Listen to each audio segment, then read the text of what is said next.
Welcome back to part 2 of the modified pull day workout video. If you haven't seen part 1, card in the top right hand corner, go check it out. Come back here and enjoy.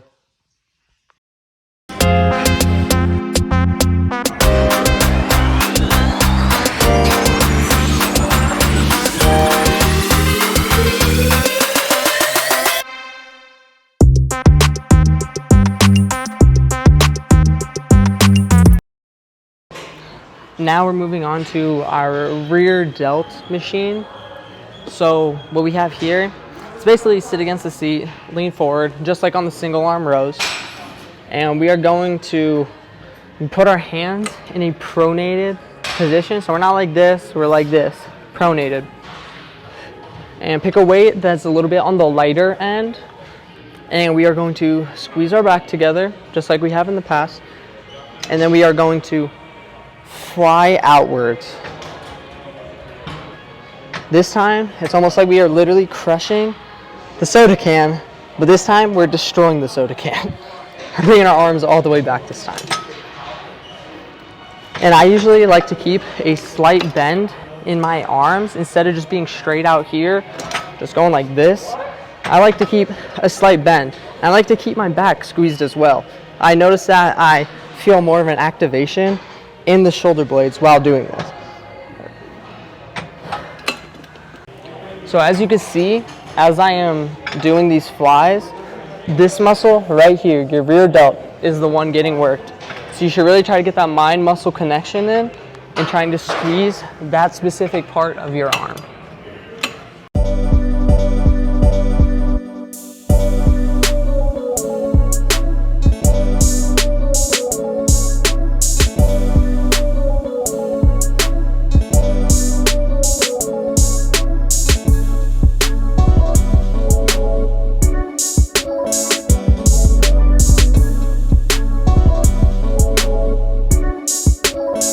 It's also important to mention the angle at which your seat is at.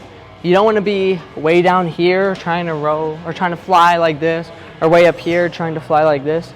You want to be at a comfortable angle where you could just stick your arms right out in front of you and grab on. You don't want to be up here, you don't want to be down here, you want to be straight out in front of you.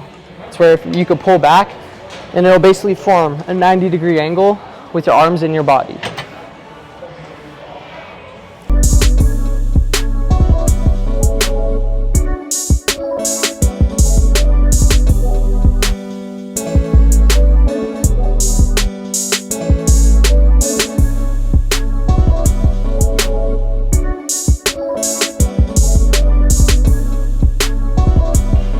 With the next workout, we have our face pull workout.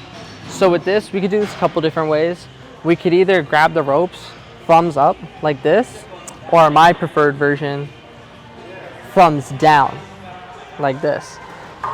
And we want to keep the rope, when we set it, we want to keep it probably a little bit above our heads. As we pull it up and we pull towards our back, once again, squeezing the shoulder blades together, crushing that soda can. Crush the soda can, and we are pulling the rope towards our face. You see right now I am in a front double bicep pose. Like, you want to be flexing on everybody in the gym while you're doing this. Think of it like that. You're just flexing on everybody, but you're also looking that rope right in the eyes. So what this lift is helping us work is our rear delts, as well as our mid and lower traps. And then basically all the muscles in this little group right here. Rear delts, mid-lower traps, teres major, infraspinatus, all of your muscle group right here.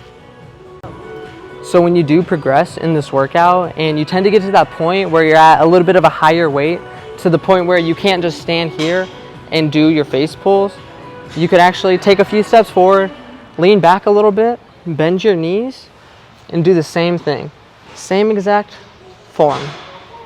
The difference is it's a little bit of heavier weight as we progress, and we're just leaning back, keeping the same form. Front double bicep. Flex on everybody.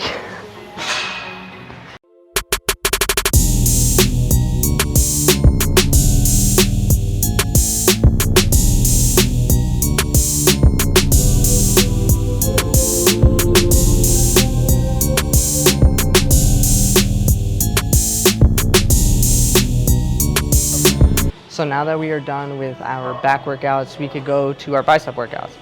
First bicep workout, most basic one of all, the bicep curl.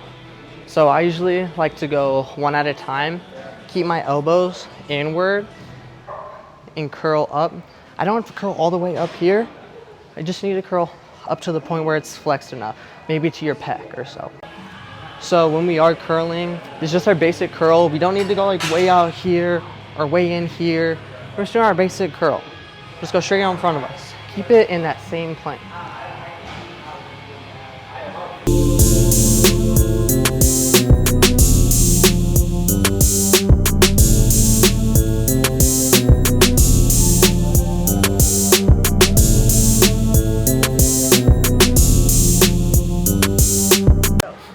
So our next bicep workout is our waiter curl. So what we do here is when we pick up our weight, I like to have my hands underneath it like this, my hands palms flat against the dumbbell. My elbows are tucked in like this. And we don't want to have it down here, we just want to hold it to a comfortable position that feels good on our arms. And we're going to curl up, but not all the way up here, just to right here. It's a small range of motion, but it gets in a lot of that work. And it really helps with that edge of your bicep. It really helps define that line right here.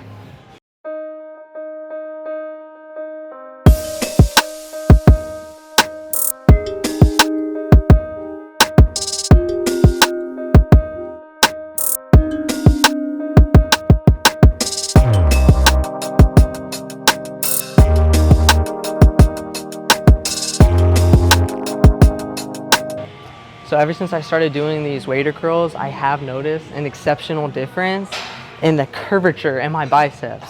By the edge of them, it used to be like a little, kind of just blended in with the rest, but now, ever since I started doing the waiter curls, you see that definition more and more. And it only progresses every time I'm doing it. So for our last bicep workout, we have our cross-body hammer curls. So some people tend to up the weight a little bit as opposed to their regular bicep curl weights. I tend to drop it a little bit simply because it's the end of my workout and I don't feel as strong as I'm fatigued as we continue to work out. So what we want to do here is we are curling across our body, aiming for basically our other shoulder, but we are basically going to our pec and we are squeezing at the top. So as you can see, I'm bringing it in the same plane as my body, just like this, same side, aiming for my shoulder, and we are squeezing at the top. You don't want to feel it as much in your front delt. You want to feel it mostly in your biceps, and you also tend to feel it in your brachioradialis. That's this part right here. So it grows your forearm thighs a little bit as well.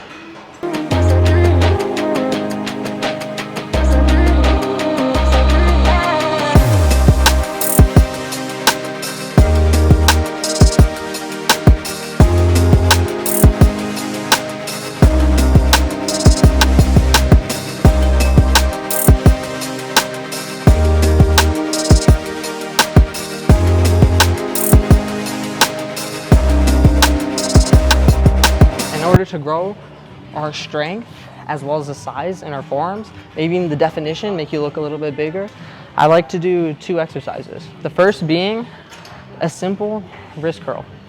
So as you can see, I'm in a supinated grip, just like this, as opposed to being like this, pronated. We're in a supinated grip. I'm resting my elbow and forearm on the bench, letting my fingers hang off. If you come around, you could see my fingers are curled down. But however, when I do the exercise, I curl them up and flex my forearm. And then I let them fall all the way back down. Curl up, flex my forearm. And I just do this.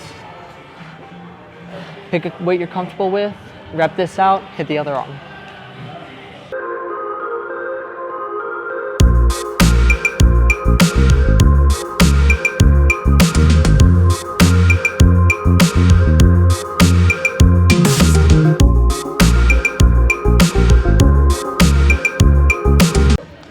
The second and last forearm exercise that I do is a pronated wrist curl. So instead of being supinated like we were in the last one, we're in a pronated grip.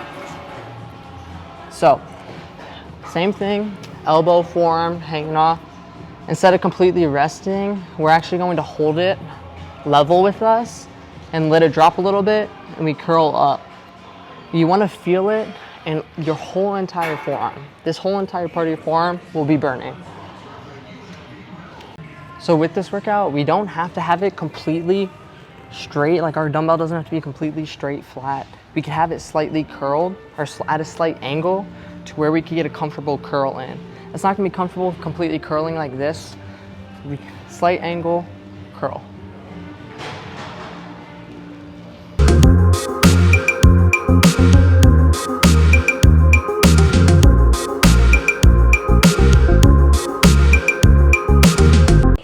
So with that being said, guys, that's the end of the workout. That is our modified pull-a-day. I hope you enjoy it. Hope you learned something new. If you did feel like you learned something new, be sure to like, comment, subscribe. What's your favorite workout down below? What do you think you need to work on? What do you think your best lift is? Let me know, guys. I'm curious.